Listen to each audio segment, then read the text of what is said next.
Gálatas 3, versículos del 25 al 29. Hermanos, quisiera que reflexionen, que recuerden el tiempo en el que el Señor les llamó por la gracia a comprender su evangelio y gustaron de la salvación. Quizás algunos de los que están aquí llevan muchos años caminando en la fe y recordar eso le trae muchos sentimientos, obviamente sentimientos positivos, sentimientos buenos. Quizás hay otros aquí que estén experimentando esa salvación y estén disfrutando también del momento. A cada uno el Señor le llamó de manera particular en diferente tiempo, en diferente momento, de diferentes circunstancias. Pero hermanos, si nos pusiéramos todos de acuerdo a conversar y a compartir ese momento en el que el Señor nos salvó, todos coincidiríamos en algo. Y es que ese momento fue un momento sumamente gozoso para nosotros. Fue un momento indescriptible. En algunos casos, algunos de nosotros pasamos varios días pensando en cómo es que esta salvación ocurrió. Y aunque lo entendíamos claramente, asimilarlo era una tarea muy difícil. Otros simplemente empezaron a experimentar el gozo y la felicidad, aun cuando las circunstancias no se daban para estar así. Cada uno experimentó el gozo de diferente manera. Pero si habláramos más aún de ese tiempo y pensamos un poco más en cómo se fue dando nuestra historia en medio de este mundo, algunos quizás tienen 1, 2, 3, 9, 10 años de haber sido salvados. Todos vamos a reconocer que en algún momento nos enfrentamos con el temible pecado. Y tuvimos un sentimiento muy diferente al que tuvimos cuando el Señor nos salvó. Ahí experimentamos una tristeza profunda. Hermanos, ¿por qué les estoy hablando y estoy haciendo que piensen en esto? Porque cuando viene el pecado, después de que el Señor nos ha salvado y experimentamos ese gozo, esa felicidad de recibir la gracia de manera inmerecida, pero viene el pecado a nuestras vidas, empezamos a tener una dificultad tremenda para avanzar. Pareciera ser que al principio esto era súper fácil y era algo demasiado gozoso para nosotros agarrar la escritura, descubrir los textos de la palabra del Señor, ir a oración, conversar con otras personas acerca de esta salvación, y era algo totalmente natural en cada uno de nosotros. Pero cuando sentimos el golpe del pecado, entonces lo que era un gozo y lo que era una situación de alegría para nosotros empezó a tornarse en una dificultad. Es como que íbamos bajando una pendiente, disfrutando del aire fresco que estaba en nuestra cara y viendo todo ese hermoso paisaje, pero de repente todo eso empezó a tornarse como en una subida. Y ahora la dificultad empezaba a ser mayor. Y lo que antes era algo fácil, ahora se empezó a tornar algo complejo. Y todos tuvimos que enfrentar este sentimiento. Yo no merezco aquello que el Señor me dio. Eso que al principio fue un gozo y fue una gran satisfacción, ahí cuando vemos que nuestra carne aún está sujeta a sus pasiones y sus debilidades, todos pensamos, yo no puedo seguir caminando, no soy digno de haber recibido esto que el Señor me dio. Hermanos, esto es algo parecido a lo que estaba ocurriendo en medio de los de Galacia. ¿Por qué? Porque ellos habían experimentado esa gran satisfacción del Espíritu Santo que se movía en medio de ellos, obrando milagros, conversiones, disfrutando ante cuyos ojos Jesucristo fue claramente revelado. Sin embargo, ellos ahora empezaron a recibir una enseñanza que hacía que la cosa se torne pesada y difícil. Resulta ser que ahora tenían que obrar también para salvación. Imagínense el escenario en medio de las iglesias de Galacia que tenían que pensar en estas cosas. Imagínense cómo empezó a ser difícil. Imagínense las conversaciones en comunión. Imagínense hablando, hermanos, ahora está muy difícil esto, no entiendo porque no consigo hacer todo esto que hay que hacer. Y empiezo a tener más dudas aún. Imagínense esas conversaciones con personas que estaban también lidiando con su propia carne, con su pecado. Nosotros podemos leer a veces el libro de Gálatas desconectando un poco de nuestra vida práctica. Sin embargo, aunque en medio de nosotros no haya este tipo de enseñanzas, y Dios nos guarde de que nunca las haya, sin embargo, en nuestra forma práctica de vivir el día a día en el Evangelio, nosotros cuando vemos nuestra situación, cuando vemos nuestra debilidad, cuando vemos nuestro pecado, tenemos la tendencia a desistir del Señor porque creemos que no nos merecemos. Pero hermanos, nunca fuimos merecedores de absolutamente nada de lo que recibimos del Señor. Nunca. Entonces, ¿qué es eso? Es la trampa del pecado que nos lleva a pensar que es nuestro obrar lo que nos mantiene en la fe. Es la trampa del pecado que nos hace creer que por medio de guardar estrictamente todo lo que el Señor dice en su palabra, nosotros estamos manteniéndonos unidos a Cristo. Y aunque no nos animemos a afirmar eso de manera tan clara, es lo que pasa por nuestra mente cuando vemos nuestro pecado, sabemos que debemos ir en arrepentimiento, pero no lo podemos hacer. Porque creemos que debemos estar de alguna manera en un mejor estado antes de ir al Señor. Yo no voy a preguntar quién acá pensó eso en algún momento, pero creo que es parte de la vida cristiana luchar, o lidiar en algún momento con una situación así. Entonces, en esta mañana, yo quisiera que podamos seguir en el capítulo 3 del libro de Gálatas y que a medida que vayamos estudiando este libro, estos versículos que yo voy a leer a continuación, nosotros pensemos de forma práctica y apliquemos a nuestra vida lo que vemos en el escenario que está ante nuestros ojos en las iglesias de Galacia.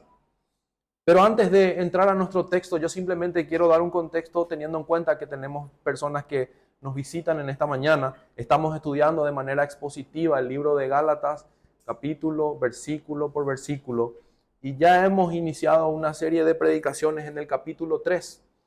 Y solamente para hacer un repaso y estar todos en una misma opinión y en una manera ordenada en nuestra mente con los textos que vamos a leer a continuación, quiero decirles que nosotros habíamos visto en primer lugar en Gálatas capítulo 3, versículo 1 al 5, el hermano Carlos había predicado acerca del argumento que presenta Pablo a estas iglesias que se estaban apartando del evangelio para seguir un evangelio diferente que no era el evangelio que los apóstoles les habían anunciado.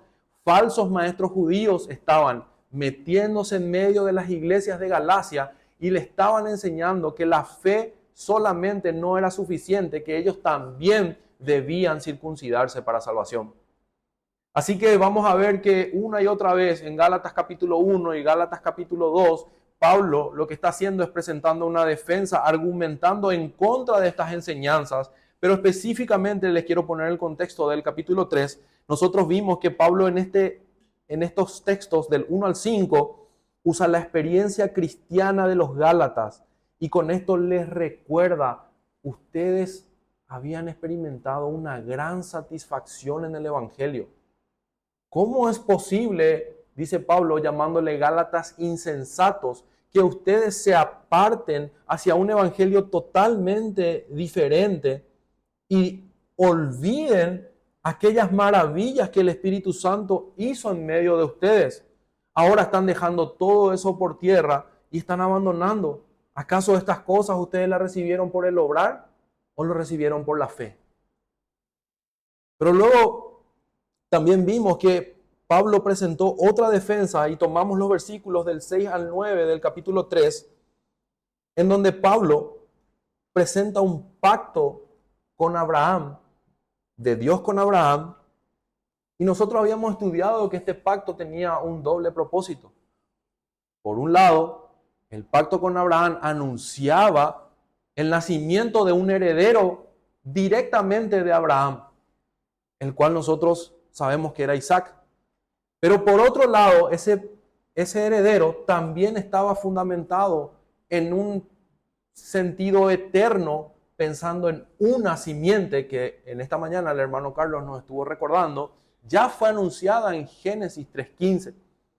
Así que Pablo va a tomar este escenario del pacto abrahámico y les va a decir, se dan cuenta que la promesa para Abraham no fue a sus descendientes, sino a uno, y ese uno es la simiente, y Pablo dice, lo cual es Cristo. Entonces nosotros llegamos a la conclusión de que este pacto es dicotómico, tiene dos formas de verse. Por un lado, la tierra prometida que se le dio a Abraham, se le anunció a Abraham, la cual era Canaán, y el hijo que sería el heredero, que recibiría toda la herencia, y el cual el Señor le habló a Abraham diciendo, no va a ser tu siervo el que te va a heredar, va a ser un hijo tuyo. Pero a la par podemos ver que esa Canaán que se fue prometida de forma geográfica también era el lugar eterno en donde nosotros estaremos con el Señor. Y esa simiente o ese descendiente prometido era Cristo. Y entonces Pablo le dice a los Gálatas, este pacto fue ratificado por Dios y ningún pacto puede ser abolido ni se le puede añadir nada. Y esto es seguro porque Dios juró por sí mismo que cumpliría. Entonces, después de hablarle de la experiencia cristiana, ahora les está recordando el Antiguo Testamento diciéndole, ustedes tienen una promesa segura. Este pacto que se le hizo a Abraham tiene su cumplimiento en Cristo. Y este pacto no puede ser abolido, ni se le puede agregar nada. ¿Por qué? Nosotros habíamos visto que Dios juró por sí mismo que Él lo cumpliría. Y entonces Pablo razona con ellos y le dice, Abraham recibió todo esto por la fe. Pero también del 15 al 18 hemos visto que este pacto llevaba en su vientre el pacto de gracia, los antitipos o la sombra y la sustancia que hoy también nos explicaba el hermano Carlos, que tiene su cumplimiento total o su plena revelación en Cristo. Nosotros podemos ver que cuando se anunciaba esto a Abraham, el pacto de gracia estaba ahí como en el vientre de este pacto siendo gestado. Pero el domingo pasado nuestro hermano Mauro, tomando los versículos 19 al 24, nos llevó a considerar el propósito de la ley. Y vimos cómo la ley tiene una armonía con la promesa. Y él nos habló de las distinciones correctas que debemos hacer acerca de la ley para poder entender. Estudiamos también que esa ley era incapaz de dar vida. Y el hermano nos explicó que esta ley fue añadida como una guía y contiene una naturaleza preparatoria que apunta a Cristo.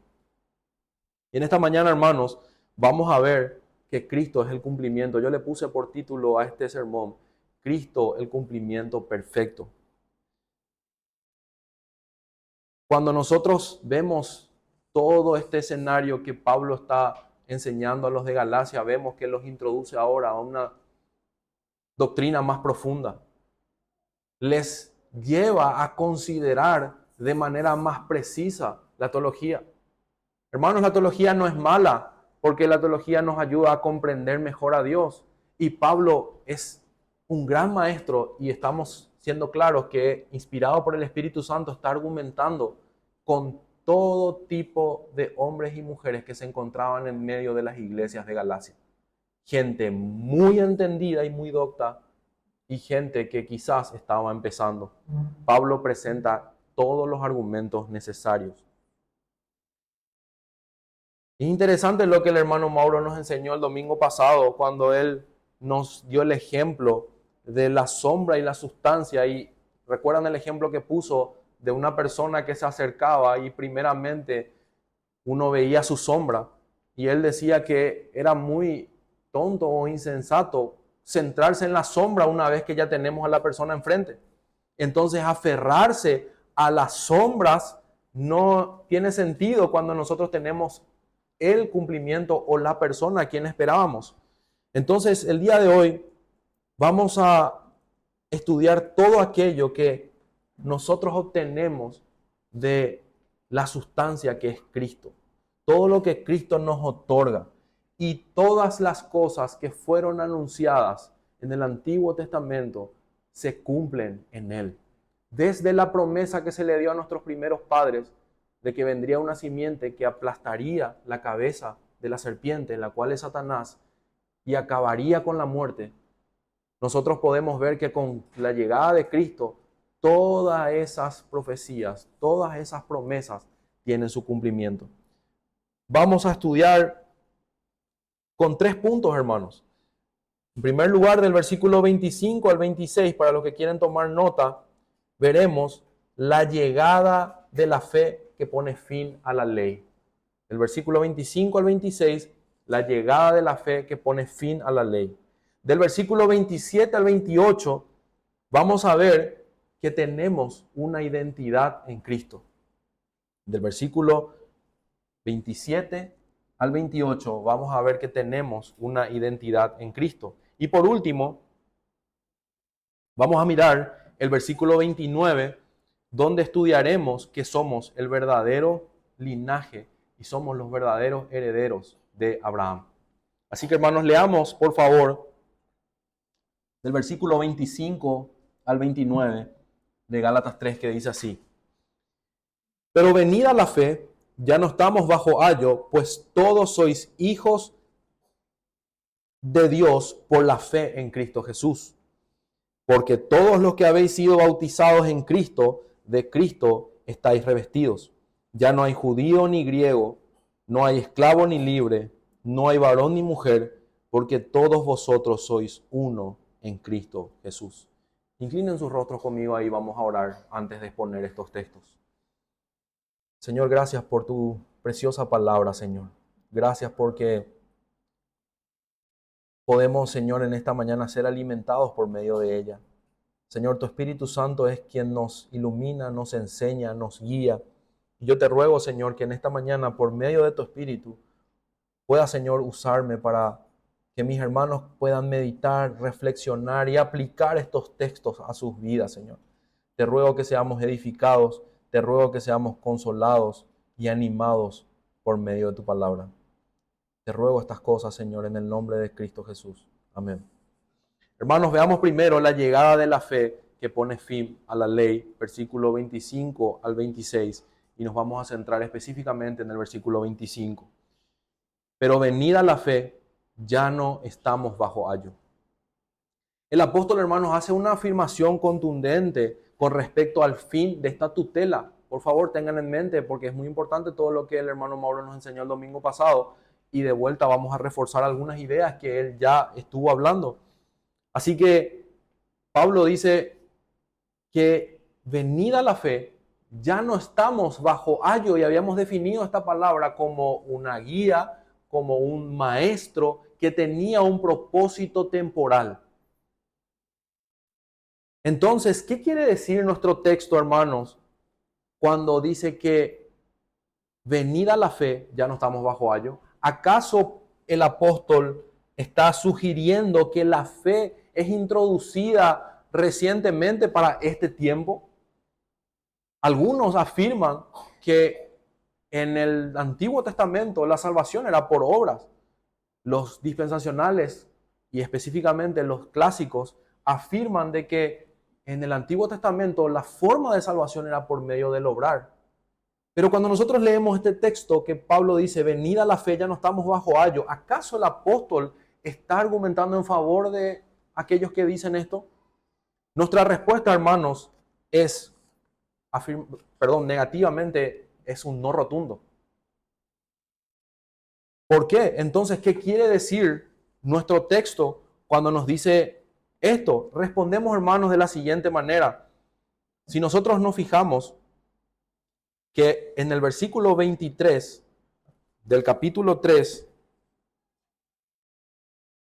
Pablo dice, pero antes que viniese la fe, estábamos confinados bajo la ley, encerrados para aquella fe que iba a ser revelada. De vuelta, pareciera ser que esa es la idea, pero hermanos, de ninguna manera podemos decir eso. Hay una enseñanza clara ahí que nosotros tenemos que entender.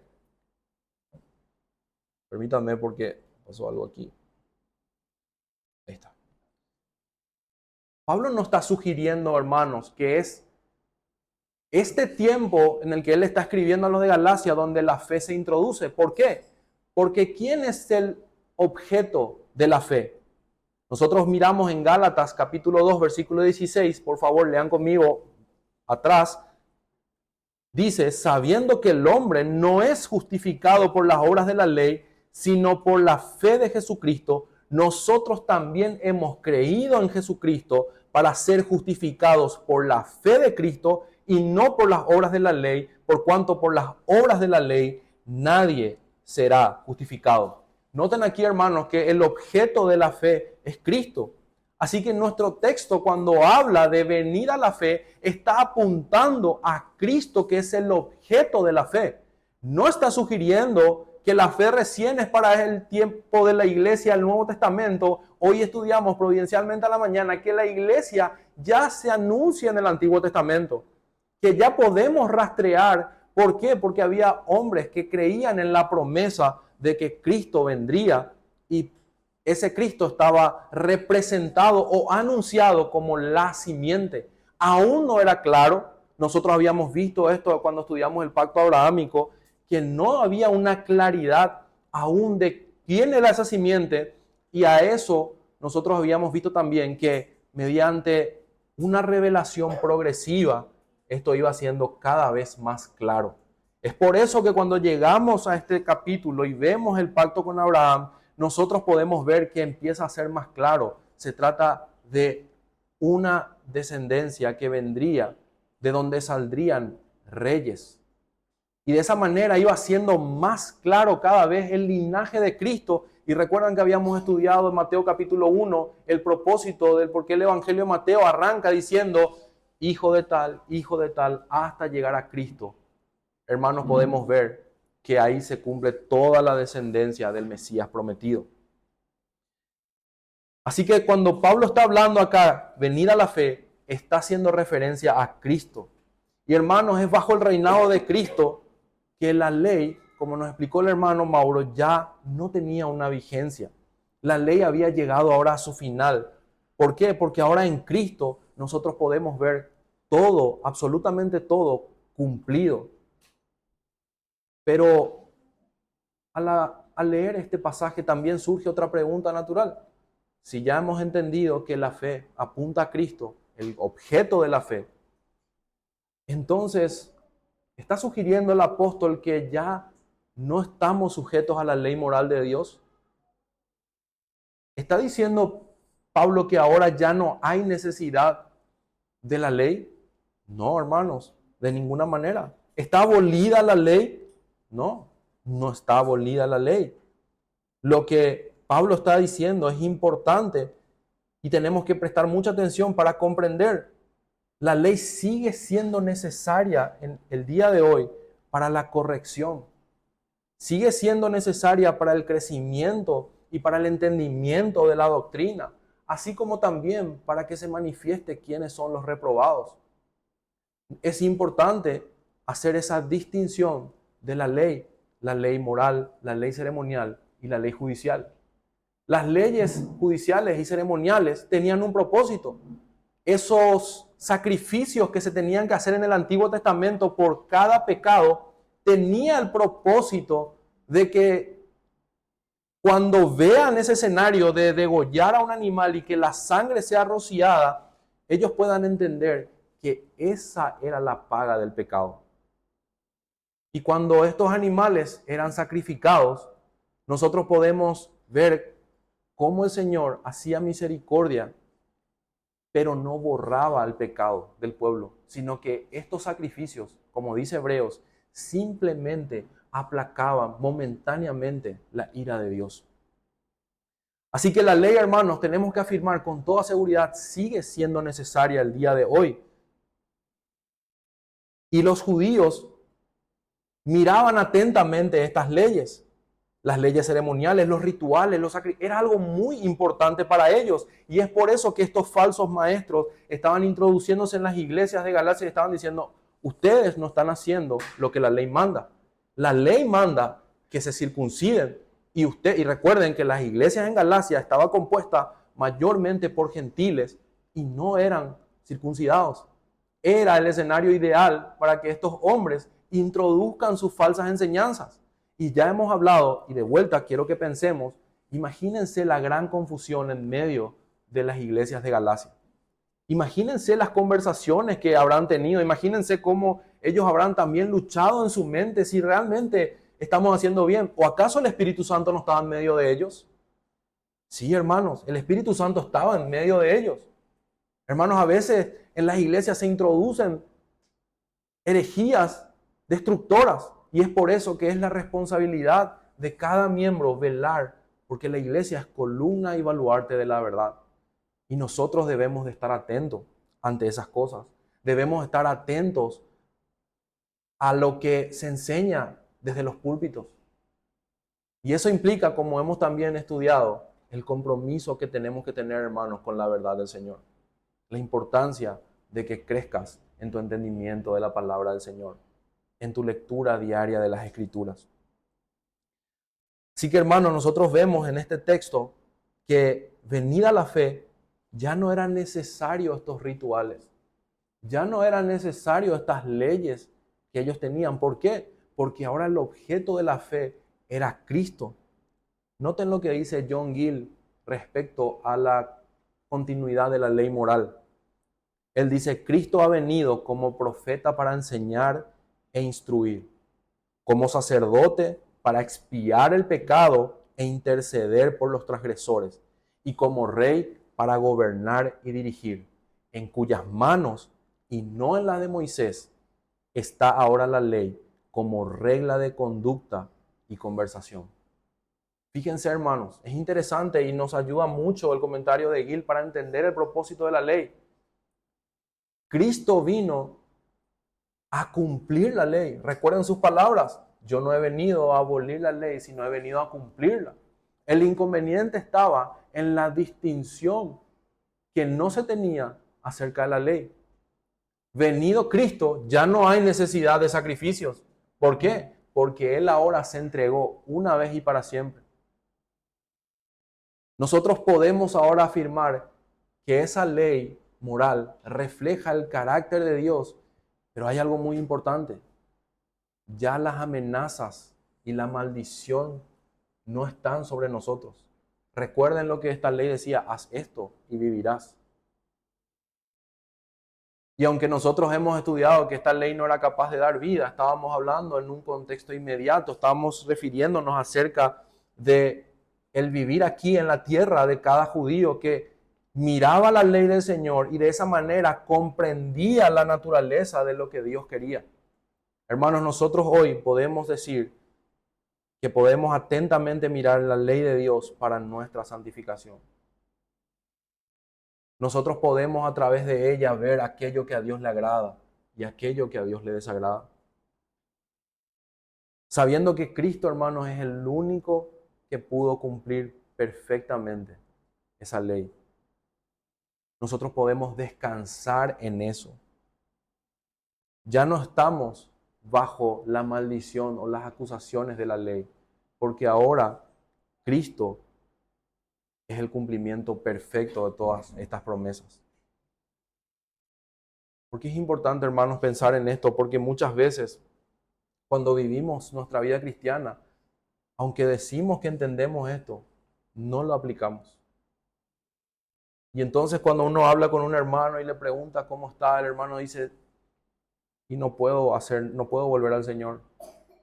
Cuando uno empieza a interesarse un poco más en esa pregunta, uno se da cuenta que ese hombre o esa mujer está totalmente encerrada en un laberinto, como esperando que de sí mismo surja algo que lo justifique delante de Dios. Así que, hermanos, si miramos la ley en ese sentido, vamos a ser presos, o presos mejor dicho, de un montón de pensamientos que nos van a abrumar porque nosotros no somos capaces de cumplir perfectamente esa ley. Pero cuando nosotros miramos a Cristo, nosotros podemos mortificar el pecado por los méritos de Él. Podemos acercarnos por la fe en Él. Podemos ver que Él cumplió lo que vos y yo no podíamos cumplir. ¿Y saben cómo nos ayuda esto en nuestra vida práctica? Nos lleva al arrepentimiento. Entendiendo que aún ese arrepentimiento, como dice Romanos, nos viene de parte del Señor. Romanos 2:4 dice, no seas necio, que es la bondad de Dios la que te guía a que te arrepientas y abandones tu pecado. Aún el arrepentimiento es una gracia y una bondad del Señor. Y esto nos lleva a mirar el versículo 26. Somos hijos de Dios por la fe en Cristo. Pablo dice, pues todos sois hijos de Dios por la fe en Cristo. Hermanos, es interesante cómo podemos ver la misericordia que el apóstol tiene con estos hermanos en Galacia. ¿Recuerdan cómo arrancó este capítulo 3? Oh Gálatas insensatos. Pero fíjense cómo está hablando ahora el apóstol. Todos los que por la fe se acercan a Cristo son hijos de Dios. Qué manera de darles esperanza, qué manera de exhortarle a que caminen en una dirección correcta. Qué esperanza da el apóstol para que ellos puedan rever la situación en la que están caminando. Y ahora les muestra a Cristo y les anima a que no cambien el brillo de nuestro Señor para volverse a la sombra. ¿Recuerdan que cuando iniciamos esta carta dijimos que lo íbamos a estudiar con un énfasis eclesiológico? Hermanos, esta es la forma en la que se tratan los pecados. Esta es la forma en la que nosotros tenemos que guiarnos unos a otros, basado en el entendimiento de la palabra del Señor, considerándonos a nosotros mismos, mirando por nuestros hermanos con amor y con misericordia. Pablo no titubeó en ser firme con ellos cuando se apartaron, los reprendió y les recordó, ustedes son insensatos porque se están apartando de todas las cosas que el Espíritu Santo obró en medio de ustedes. Sin embargo, ahora Él empieza a tomar una dirección positiva, llevándoles hacia un entendimiento de la identidad que tenían ellos. Miremos en esta expresión, hermanos, un consuelo enorme para los Gálatas. La religión para ellos en ese momento estaba siendo una carga muy pesada.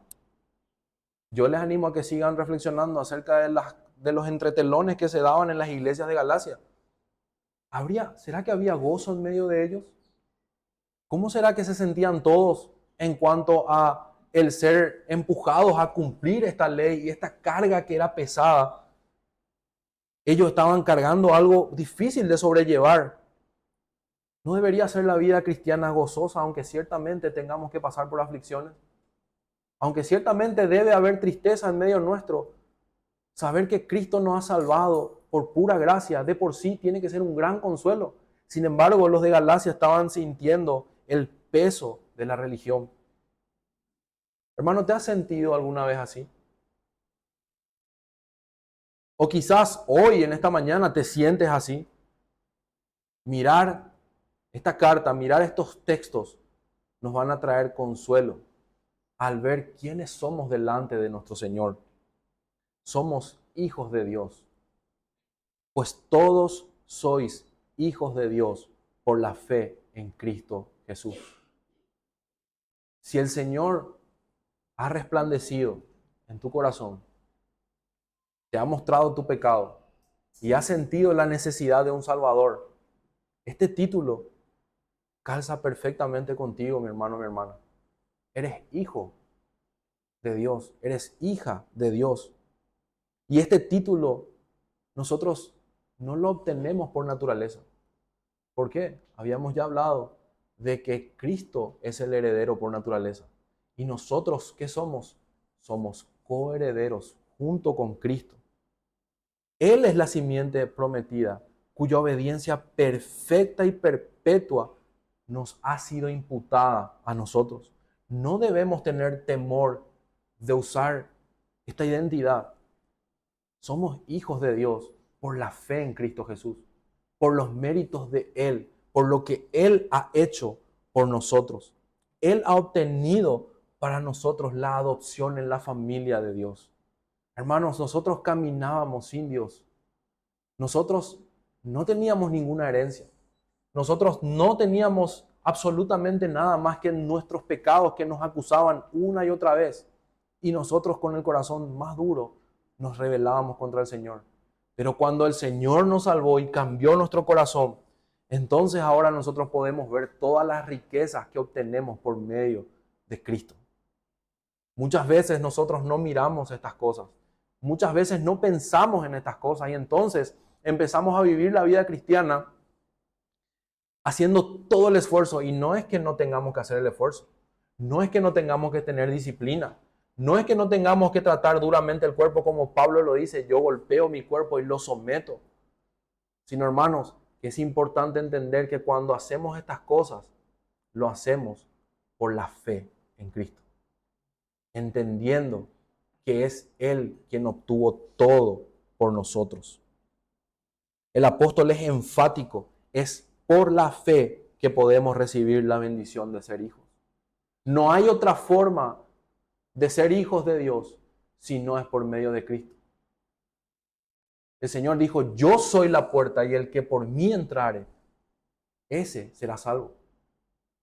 Así que hermanos, solamente por la fe es que nosotros recibimos esta bendición de ser hijos y este es el gran privilegio del que participamos todos aquellos quienes hemos creído. Permítame leerles un texto en Juan capítulo 1, versículo 12 al 13. Si quieren buscar Juan capítulo 1, versículo 12 al 13.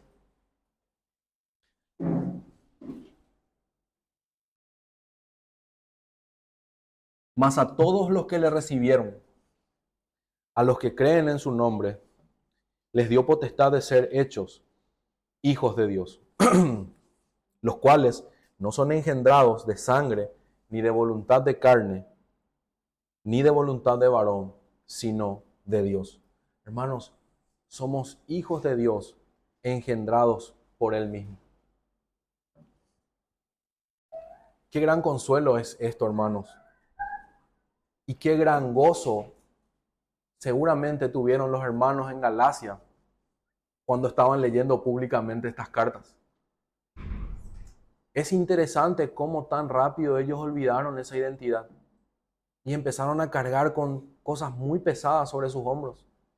Pero ahora Pablo les afirma, con un corazón pastoral, el apóstol les lleva de vuelta hacia la dirección correcta. Pero también yo quiero que a la par que miremos esto, veamos una advertencia implícita en el pasaje. Si no vives conforme a la palabra de Cristo, si tu vida no manifiesta los frutos del arrepentimiento, entonces quiero decirte que ese título no significa nada. Los hombres hoy en día usan esta expresión y este título como si entendieran lo que dicen. Uno puede ver las redes sociales con fotos de esas personas diciendo hijo de Dios, hija de Dios. Ellos no entienden lo que dicen. Su vida no refleja frutos de arrepentimiento. El Señor nunca les ha abierto el corazón para que crean. Hermanos, yo quiero que sepan que cuando afirmamos esto, hay, como dije, una advertencia implícita en el texto. Nosotros tenemos que manifestar estos frutos de arrepentimiento. Es lo que los Gálatas habían experimentado. El gozo de la salvación.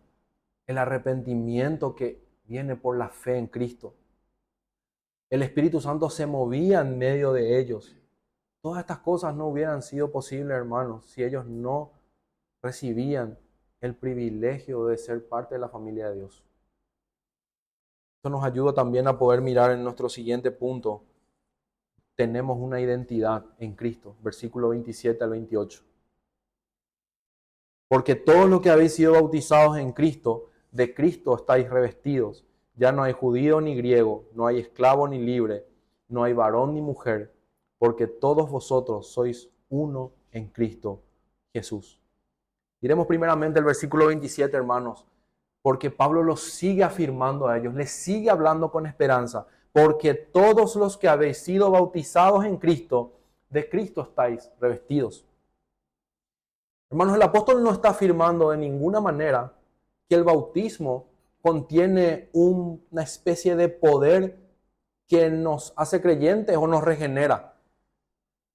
Existen algunas sectas que afirman que es el bautismo lo que produce la transformación en la persona.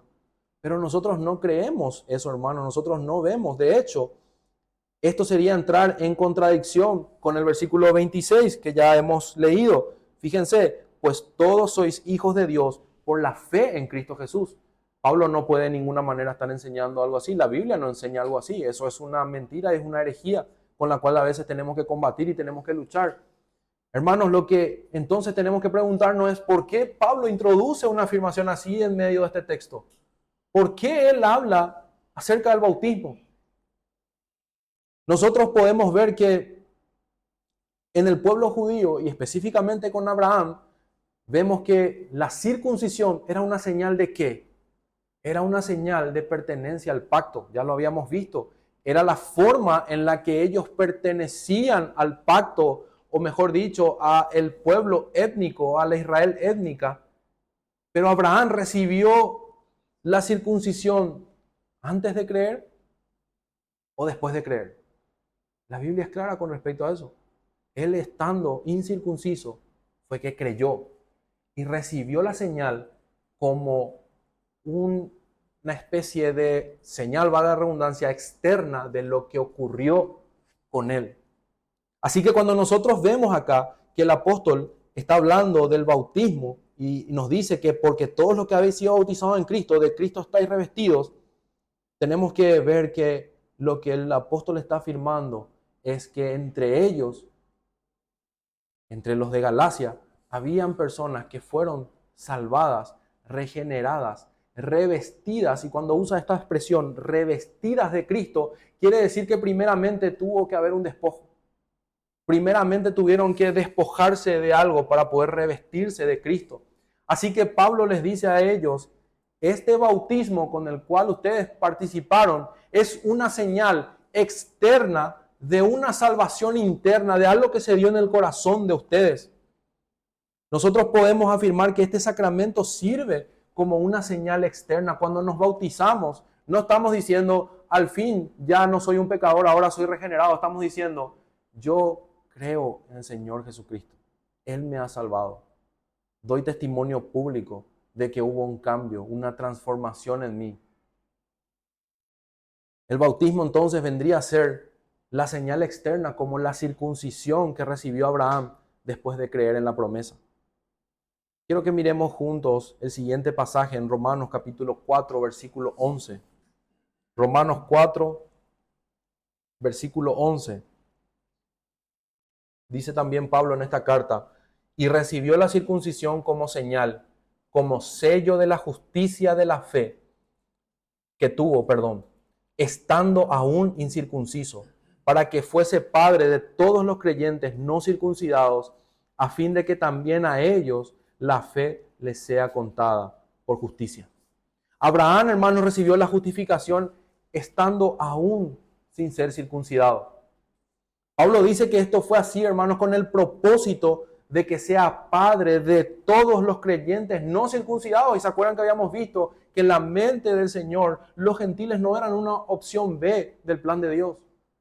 Como si el Señor solamente iba a salvar a los judíos y como los judíos no lo recibieron, entonces ahora el Señor tendría que ver qué hacer. Y entonces dice, entonces vamos a salvar a los gentiles. No, en la mente del Señor, cuando Él le habla, hay una descendencia que no la vas a poder contar. Estábamos los gentiles ya en el plan del Señor. Y esto se hizo, dice, con el propósito de que Abraham sea el padre de todos los creyentes no circuncidados. Así esto no lo justificaba, hermanos, sino que servía como una señal externa. Y entonces Pablo le está recordando a ellos, porque todos los que habéis sido bautizados en Cristo, de Cristo estáis revestidos. Esta señal, hermanos, los admite en medio de los creyentes y declaran ellos públicamente que fueron unidos a la familia de Cristo. Y ahí, hermanos, en esa señal nosotros estamos ejemplificando algo que ocurrió primeramente con Cristo. Al ser sepultados, nosotros decimos en el agua, estamos siendo sepultados también como Cristo, participando con Él en su muerte. Y al ser levantados de ahí, estamos diciendo que participamos en la resurrección. Nosotros confiamos plenamente en Cristo y entonces recibimos el bautismo, este sacramento, como una señal externa, visible, de un cambio en el corazón. No todos, hermanos, los que reciben este bautismo a veces realmente fueron salvados por la gracia del Señor. Y es por eso que la iglesia redobla su cuidado y esfuerzo para que quienes formen parte de la membresía sean creyentes. Pero sabemos que nosotros somos falibles, no somos infalibles. Y habrá en medio de nosotros falsos creyentes. Y es por eso que la ley moral del Señor sigue siendo importante, porque es una regla para nosotros en donde podemos mirar atentamente para conducirnos, pero también podemos ver quiénes son los reprobados, quiénes son aquellos que no se conforman a la verdad del Señor. Así que, hermanos, el bautismo es el sacramento por la cual las personas son admitidas en la membresía de la iglesia. Con eso declaran su unión con Cristo y al estar revestidos de Cristo, entonces decimos que primeramente ellos fueron despojados de sus pecados, abandonando su vida pasada y ahora están siendo revestidos de la justicia, de la misericordia, de la bondad del Señor. Hermanos, esto nos proporciona un escenario para entender la identidad que nosotros entonces tenemos en Cristo. Miren el versículo 28. Pablo dice, ya no hay judío ni griego, no hay esclavo ni libre, no hay varón ni mujer, porque todos vosotros sois uno en Cristo Jesús. Fíjense, hermanos, esto no era posible si nosotros pensásemos en la ley. ¿Por qué? La ley distinguía claramente a judíos de griegos. Distinguía a hombres libres y distinguía a los esclavos porque había también una ley para ellos. También lo hacía con mujeres, ya que quienes recibían la circuncisión eran los hombres. Pablo expresa claramente, hermanos, que en el Evangelio de la Gracia no es así, porque ahora todos obtienen su identidad de Cristo. Y eso es lo que significa este texto. Ya no hay judío ni griego, no hay esclavo ni libre, no hay varón ni mujer, porque todos vosotros sois uno en Cristo. El Evangelio, hermanos, nos puso en igual condición en cuanto a sus beneficios. El Evangelio del Señor, en cuanto a sus beneficios, nos puso a todos en un mismo lugar. Nuestra identidad, entonces, no procede de una posición eclesiástica, no viene de nuestras obras, de nuestros bienes, sino de aquel que obró en nuestro favor y de su perfecta santidad. Nosotros somos uno en Cristo. No existe, hermanos, una promesa para Israel y una promesa para la iglesia. La promesa fue para Abraham y para todos aquellos que por la fe se acercan a Cristo, los cuales son bendecidos también con el creyente Abraham. Hermanos, esto es lo que la Biblia enseña acerca de esto. Nuestra identidad es en Cristo, somos hijos de Dios y recibimos esta identidad de Cristo. Miremos ahora el último punto. Somos el verdadero linaje y los verdaderos herederos con Abraham. Versículo 29. Dice así, y si vosotros sois de Cristo, ciertamente el linaje de Abraham sois y herederos según la promesa. De vuelta, Pablo está dando un golpe hacia las enseñanzas de los falsos maestros. Ellos estaban enseñando que tenían que circuncidarse para creer. Sin embargo, acá el apóstol está siendo contundente. Si ustedes son de Cristo, si por la fe ustedes se acercaron a Cristo, ustedes son del linaje de Abraham. En la mente del judío estaba de que ellos, por pertenecer al linaje de Abraham, por el simple hecho de ser judíos, ellos pertenecían o eran herederos de todo lo que se le prometió a Abraham. El Señor Jesús fue contundente en su disputa con ellos cuando le dijo: no, ustedes son hijos de su padre el diablo, porque la voluntad de su padre quieren hacer. Y ahora el apóstol, con esto en mente, les está enseñando a los de Galacia que si ellos estaban siendo acercados por la fe en Cristo, ellos tienen que entender que no hay necesidad de circuncisión. Ellos son verdaderamente el linaje de Abraham. Ellos son verdaderamente herederos de esa promesa que también le fue manifestada a Abraham. No hay ninguna necesidad de volver a esas antiguas leyes. No hay ninguna necesidad de cargar de vuelta con esas cosas. Estas promesas que fueron hechas a Abraham, hermanos, hoy, por medio de la fe en Cristo, nosotros también podemos disfrutar y ser bendecidos con el creyente Abraham.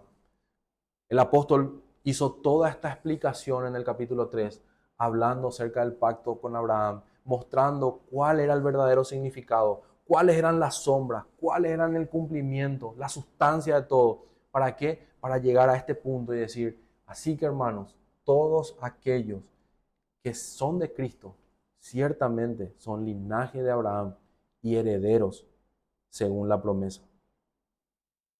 Los de Galacia, al leer esto, estaban siendo animados en cuanto a toda esa descendencia que en medio del pueblo judío era algo que se hablaba mucho. Ellos eran muy orgullosos acerca de dónde venían. Somos israelitas, somos judíos, pero ellos no vivían de acuerdo a la palabra del Señor. Y entonces el Señor por eso los reprendió. Y ahora ellos estaban en medio de estas iglesias enseñando exactamente lo mismo. Y Pablo dice: no, señores, esto no es así. Ustedes son de Cristo por medio de la fe.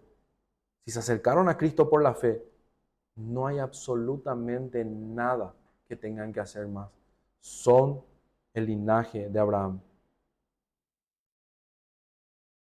Qué bueno es, hermano, mirar el plan de redención de nuestro Señor y recordar estas cosas.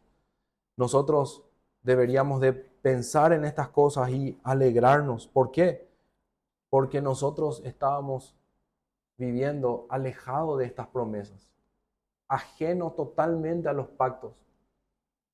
Y el Señor nos acercó, el Señor nos trajo, el Señor obró salvación en nosotros.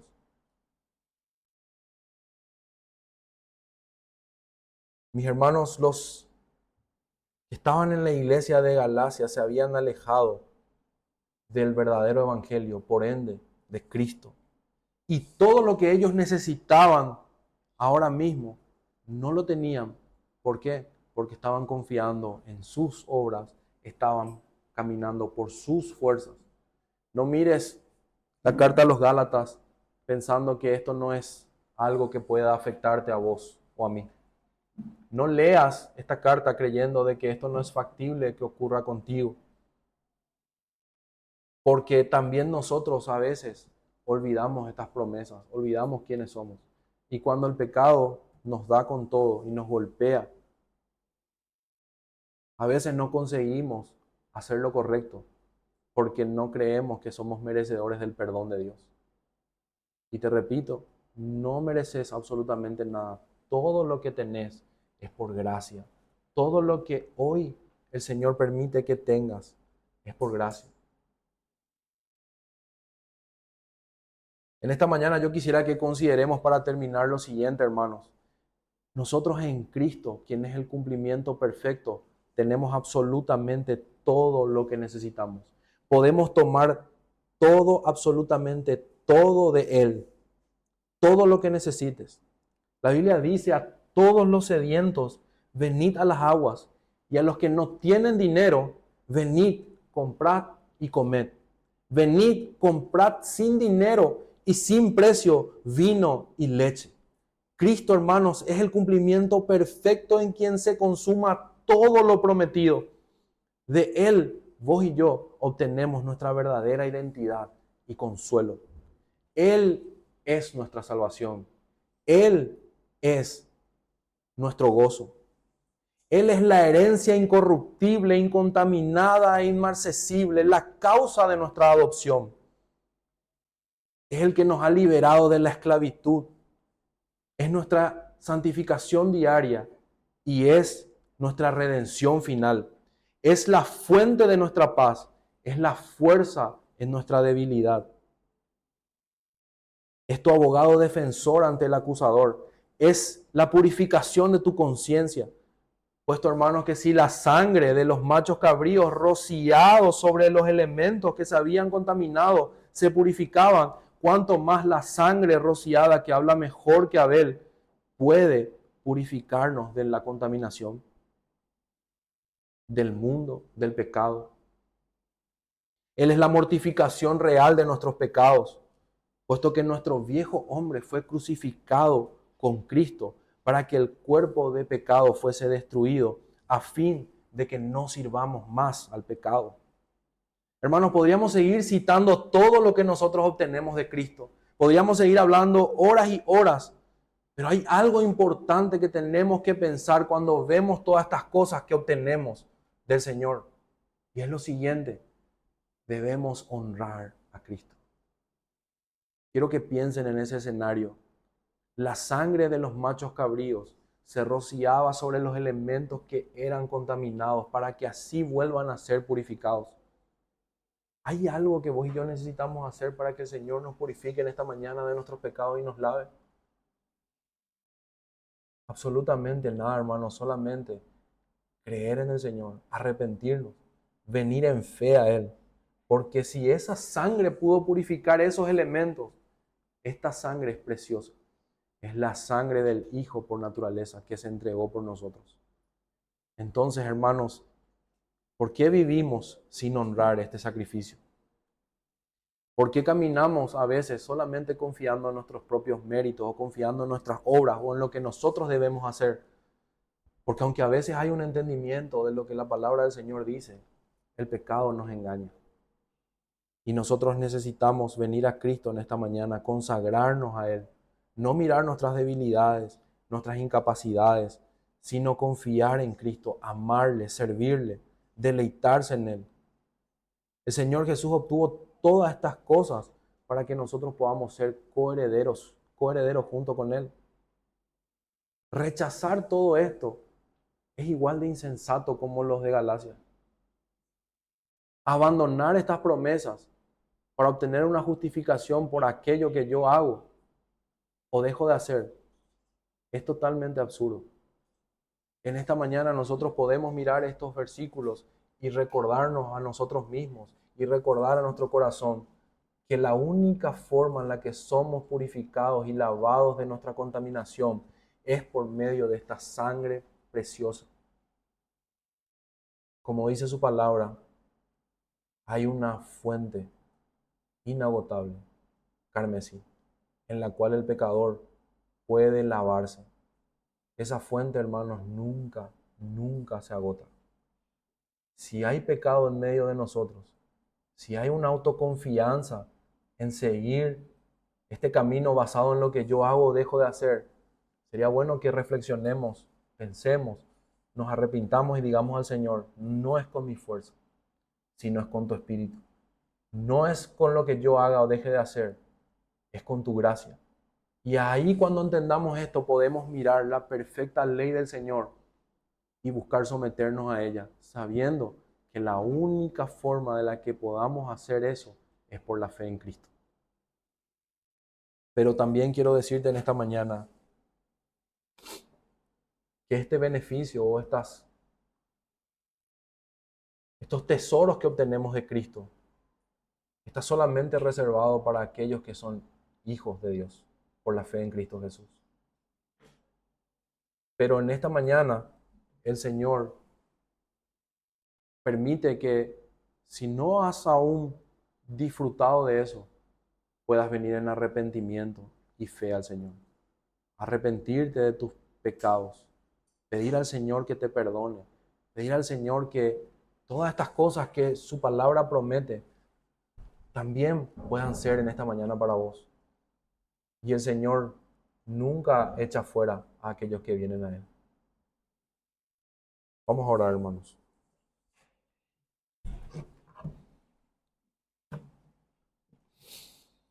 Señor, te damos gracias. Gracias por esta mañana que pudimos escuchar tu palabra, Señor. Gracias, Señor, porque podemos meditar en lo que tu palabra enseña, podemos aplicarla a nuestra vida. Ayúdanos, Señor, a poder seguir meditando, a seguir reflexionando en el resto del día, en esta semana. Pensar, Señor, en estas cosas y que esto sea realmente de consuelo y de gran bendición para nosotros, Señor. Ayúdanos, ayuda a mis hermanos, ayúdame a mí a poder vivir conscientes día a día de esta realidad, a que no seamos, Señor, persuadidos por el engaño del pecado, sino que seamos persuadidos por tu palabra, por tu promesa, por aquello, Señor, que obtenemos de ti, la cual tu palabra nos promete. Y nosotros, Señor, queremos aferrarnos por la fe a lo que dice tu palabra. Señor, tú enviaste a tu Hijo Jesucristo como el cumplimiento de todas las cosas.